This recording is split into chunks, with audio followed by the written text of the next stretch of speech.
All right, so normally I try to post like the video with the show, maybe 20 minutes long, but this is again showing you the effect of media on our generation, where I have to break the videos up in 5-minute segments because people's attention span is so low, and most people won't watch a video if they see that it's 15-20 minutes long, and that's unfortunate because we can randomly think about things for 15 and 20 minutes, but we can't consistently think about something for 15 and 20 minutes.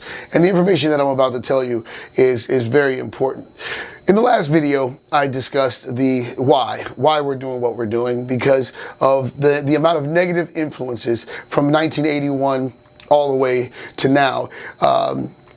Even with the reality television show like Teen Moms and things like that, when MTV stopped playing music, the church, the body of Christ, missed a huge opportunity. It wasted a lot of time telling people how bad they were, telling people how messed up they were, and they missed the creative expression that these artists were displaying. A lot of the music that was in heavy metal was coming from the pain and suffering that young men and women were feeling, how they felt misunderstood, not appreciated. They felt they were expressing music and sounds that came from their hurt, their hate, and their frustration and their disgust with life, and they were expressing themselves. And the body of Christ, instead of taking that data and that information in, saying, hey, how do we not combat with that, but how do we minister to that pain? How do we suffer with that pain? Instead, the body of Christ continued to tell people how bad they were. And what this did was cause heavy metal to get angrier,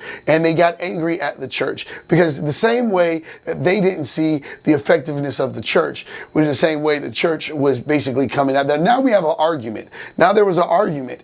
You had hurt people, which of course are going to make music and arts and creativity that comes out of their hurt because they're hurting.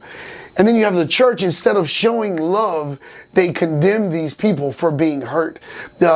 And so this became kind of the reputation of the body of Christ. And as technology grew, and as MTV grew, as the influence of these negative images grew, the drugs, the alcohol, the sex, people began to try to find their identity in this party life, in being celebrities, in being the wilder, the crazier, the better. Being crazy meant you were free versus being structured and being strong. We begin to attach to the wrong principles. And this is from the 80s all the way to now, where negative influences is almost like, as long as they looked like they were larger than life, the better they were. But at the same time, we would choose to ignore how some of our most favorite celebrities killed themselves, died of alcoholism, were found, with a drug overdose, got locked up, even including people like Bill Cosby. Including people like R. Kelly, even including Elvis and Kurt Cobain. These are people that impacted our lives in such a great way, but truthfully, they're the exact same as the pastors that commit suicide. And so it's like everyone we put on a celebrity pedestal kind of lets us down, whether they represented God or whether they represented something that we were against, even in the middle, And so there's this reality where the people that we allowed to influence us were disillusioned, and the people that are spiritual leaders, a lot of time, are prosperity preachers, stealing money, scandals, like snakes in the pulpit, all that stuff going on. And this leaves the people completely hopeless. Like, who can they trust? Who can they believe in? And this is where the body of Christ, the opportunity that we have right now, there's a massive numbness going across the country. People are exhausted.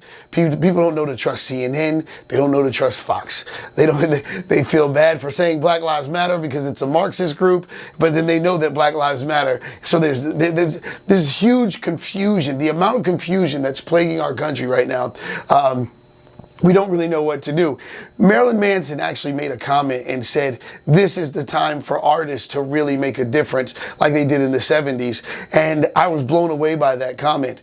And so when we come back, because everyone's attention span is so short, we're going to make a third video. And in the third video, we're going to discuss our plan of action and what we're going to do.